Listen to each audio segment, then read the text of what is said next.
Australia दल को लगिला झटका। ऑस्ट्रेलिया और अफगानिस्तान मैच रे खेला जाइथिबा समय रे ऑस्ट्रेलिया दल को लगिला एक झटका।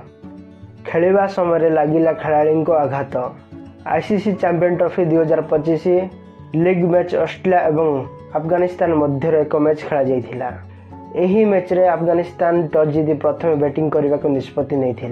प्रथम इनिंग्स खेलिबा परे द्वितीय इनिंग्स समय रे वर्षा हिथिबा जगु एही मैच को बातिल करा जाइथिला एवं दुई दल को गोटे गोटे पॉइंट मिलिथिला। ऑस्ट्रेलिया दल 4 पॉइंट सहित सेमीफाइनल को क्वालिफाई करिथिला एवं अफगानिस्तान गोटे पॉइंट मिलिबा परे एलिमिनेट हेछि। एही समय ऑस्ट्रेलिया दलर एक खेलाड़ी को आघात लगिथिला। Australia opener Matthew Head fielding करबा समय तांको आघात लगिथिला। आघात लागिबा परे से किछि समय पई फील्ड रु बाहर को जाइथिले। से 15टी बॉल रे 20 रन करथिले। सेथि मध्य रे 3टी 4 एवं गोटे 6 मारिथिले। ऑस्ट्रेलिया दलर कैप्टनशिप स्टीव स्मिथ को दिया जाइछि। ऑस्ट्रेलिया दलर अनेक खेलाड़ी इंजुर्ड जगो चैंपियन ट्रॉफी खेलु नांती।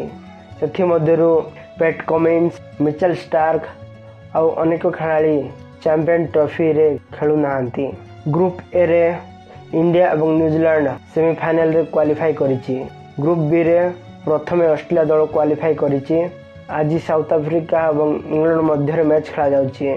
चैंपियन ट्रॉफी 2025 रे केउ दल चैंपियन हेबो कमेंट सेक्शन रे कमेंट करि जणांतु।